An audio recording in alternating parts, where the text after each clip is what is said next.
Good evening mga igan. May tuturing na po silang institusyon. Alamat. Pagdating po sa OPM o Original Pinoy Music, 24 years and counting! Labay mga kamay! Multi-awarded band at syempre most requested pa yung mga kanta nila sa mga videoke. Walang iba kundi South Border! Good evening uli. Welcome sa Tonight with Arnold Clavio. Good evening, good evening. Yan. At papakilala natin sila, Jay, no? Sure. Ikaw na. I'd proudly sige. introduce my bandmates. Yan. Manuel Tabunyar sa bass guitar. Taas kamay! Sa si Edward Picache on the saxophone. Yun. Joseph Concepcion on the drums. Otep. Otep. Otep. Isa sa mga paborito kong tao sa mundo. Jano Kuikep. Siyempre. Guitar. On guitar.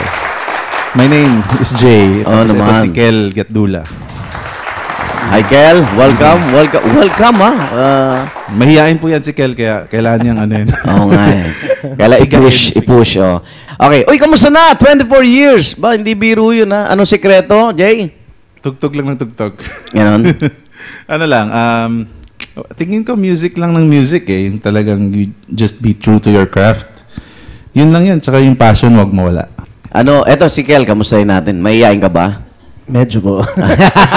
Ano abangan ng mga fans, loyal fans nyo lalo na yun. Ngayong 2017, may mga bago ba dyan ng mga original composition or... marami kaming shows. Marami shows. Yes. Mamaya i-invite namin sila. Ngayon na. Sige, awak ni Jay. Ayun, meron kaming show sa SM Bikutan. SM Bikutan. Together with Up Dharma Down, a very good group. Jinky Vidal and DJ Matthew Carbonell. Ayun. Ano po to? Sa February 11. It's a pre-Valentine. Pre-Valentine. 7 p.m. po to sa open parking building ng SM. Naku, dadagsain yan. Okay. So, yan muna ang buena mano. Yes. Yun na. Pero, ano pa? Yung album na ginagawa namin, hopefully this year lalabas po yun. Maglalabas na kami ng single anytime soon. Malapit na. Siguro by next month nakalabas na kasi talagang pinressure na kami ng aming recording company. Good evening mga igan! Multi-awarded band at syempre most requested pa yung mga kanta nila sa mga videoke. Walang iba kundi South Border! At ito ang by request. Pinagbigay alam namin sa aming social media na i-guest namin kayo dito sa Tonight with Arnold Clavio. Pakisagot lang yung mga katanungan ninyong mga fans at may request din silang kanta. Ang tanong at request si Francis San Antonio. Ano raw ang reaksyon nyo kapag may nagsasabi na may bago na namang vocalist sa South Border? Ayan. At pwede rin bang maging marinig yung version niya ng Versace on the Floor ni Bruno Mars?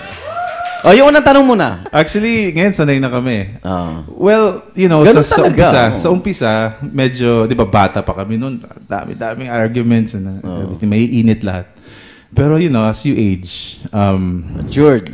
As you mature, yung musicality mo mas nagiging greater dun sa mga personal, concerns, di ba? As long as may music sa heart mo, no matter what happens nga parang in the name of music, we are still South Border. Okay. So, yun lang palaging sinasabi ko.